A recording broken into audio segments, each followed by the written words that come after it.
returns is a reminder that I'm not out of the clear. And all the nightmares that I suffer while I sleep. Punktastic here with Lonely the Brave. How's it going, guys? Good, mate. How are you? Well. I'm well. I've had a very nice weekend. I guess because you go across both of them, you don't get to experience the full weekend. But I know, but I did have a little barbecue yesterday, and you know that was nice. To go home and have a barbecue. I didn't get invited, but not in a campsite here. Then, No, unfortunately not. No. I missed Baroness, but other than that, I'm completely happy with everything.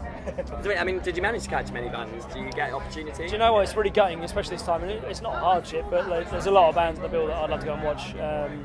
Love to go and see Against Me again. We've done loads of festivals with them this year and seen them loads of times. They're a great band. Gaslight, who are playing right now, who are an amazing band. You can't dispute that. But we'll catch Refuse later. I will be watching Refuse again. We played a show in Norway with them recently, and yeah, it'd be amazing watching them again. So. Yeah, we saw them up on a hill, didn't we, in Norway, and that was pretty special. But how do you guys feel about the new Refused album? There's a lot of controversy. Do you have strong opinions? I have no strong opinions one way or the other. do you know what? I haven't heard a great deal of it. I'll be quite honest. I mean, it's always one of those bands that you go and see if they're there because they're so incredible live. Yeah, they're one of the best sort of live acts. Yeah. Regardless of whether you like the new album or don't like it, Incredible. incredible. A lot of that stuff translates so well live. Yeah. Just you go watch the band live. That's what they're about.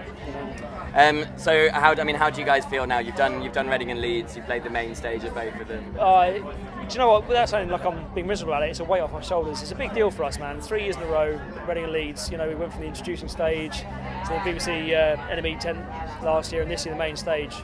It's a big jump up for us, but a real honour, And now to have done it, like today was great. We had a great time, and to kind of come off and have ticked the boxes we need to tick for us as an individual and as a band. I think today was probably my favourite show we've ever done, personally. I mean, Reading's festival I've been to like 10 years plus as a punter, so to actually get to be up on that stage I've watched so many of my favourite bands on is just mind-blowing, really. Yeah. How do you guys kind of, because you're quite reserved, I imagine, compared to some of the other bands. Like, how do you psych it? Well, I don't know. I'm making assumptions, to be honest. I think that's probably the public view.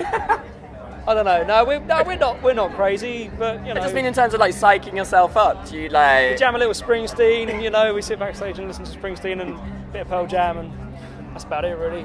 Have a nice lemon and ginger tea. Maybe some biscuits. Right. Yeah. I enjoy a nice apple drink, but that's cider, as it's also known.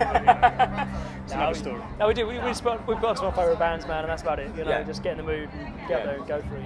I mean, how did you? You say it's a weight off your shoulders. Kind of. How did you react when you found out you were going to be doing the main stage? Was it straight like excitement, or was there a little bit of? I think there was some mixed emotions. To be honest. There was a lot of terror involved. I'll be honest, but I mean, it's one of those things it sort of gets put on your plate and you're like, right, this is going to be one of the biggest shows of our lives, without a doubt, and you have to just kind of think positively about it rather than let the sort of nervousness kind of take over a bit, and that's the most important thing, is to enjoy it ourselves as well, First thing, the crowd needs to enjoy it, hopefully, and then if we can enjoy it as well, then that's job done for us. Right. And I assume you guys did enjoy it. Today was amazing, man. Yeah. We will have a running list of like our top 5 shows, and we were just saying it's probably gone straight in there. It's gone in at number one. It's gone in number one, so yeah. I mean, do you guys?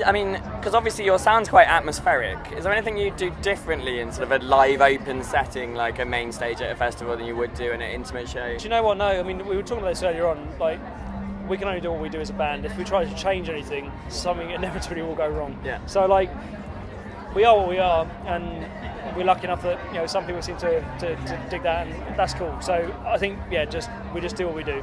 There was a lot of people singing along around me. It was amazing, man. The crowd was absolutely incredible today. Yeah. The most mad thing for me was like, in front of me, I was looking down and going, I've seen you at a show, I've seen you at a show, like hundreds of people that I've seen at shows throughout the years. I haven't got a great memory for that kind of stuff, but it was a really special moment. And looking at my friends who I went to Reading for the first time with, after I left school, in the crowd, and it's just mind-blowing moment, absolutely. And you released the Victory edition of your debut with the reworked music that you had on it. How did that kind of idea come about to go with that? Basically, a lot of bands when they do that they just put an acoustic version of a song on, and or a couple of acoustic versions of songs or some live tracks. And to be honest, it kind of, no offence to the guys that have done that, but it kind of feels like you're ripping people off a little wee bit, you know? If you're going to make it, do something special with it, do something different with it, and have some fun with it. So, like, our songs, we always mess around with them when we're rehearsing. We're a very different band from the band that recorded that record. So it was really fun to be able to approach them again with that mindset. And that's probably how some of those songs would be now if we'd just written, you know. So it's really good fun to mess around with those songs and just do something different. And having those options of like having strings on things just gives it a whole different twist, you know. And it's an amazing thing to be able to do. Really. So was some of that kind of bled into your songwriting now then? Yeah, I guess so, some of it. I mean, the new record, I don't think it's going to sound like the Redux, put it that way. And we've got about 20, 25 songs for this next record in various states of disrepair. So it's going to be different. It's not going to be a massive departure, but it's going to be different. Because you've been playing the songs for quite a while now from your debut album, haven't you? Because there was that big delay before it was released as well, because of the signing to the record label. Are you looking forward to getting some new music to play? We can't wait to just go and play some songs. Like this tour in November is an ideal opportunity for us to kind of get some new stuff out there. A lot of those people come to those shows are going to have seen us live before, and it's going to be great to be able to play some new songs for them as well as for us. You know, it keeps things fresh for us as well. So. Yeah, but at the same time, you know, you're playing songs you've been playing for a long time, but you played them on the main stage at Reading, and it's like, hang on, this doesn't feel like we've been playing these songs for a long time. It feels like a whole new thing. But yeah, definitely, we're looking forward to getting some new ones out there, and just sort of moving everything along a bit. And you're taking Black Peaks out with you, aren't you, for your tour? They're incredible, aren't they? I mean, that's such a good. We first saw them at Great Escape, and I think we've been chatting to them for a little while online and bits and pieces. But yeah, just a great band, man. Really exciting. And we were talking about it earlier. Mo said this is exactly right. You want to take out a band that you want to watch every night, you know, and we're lucky enough that they're going to do that. So can't wait. Brilliant. All right, well, thank you very much for your time. Pleasure.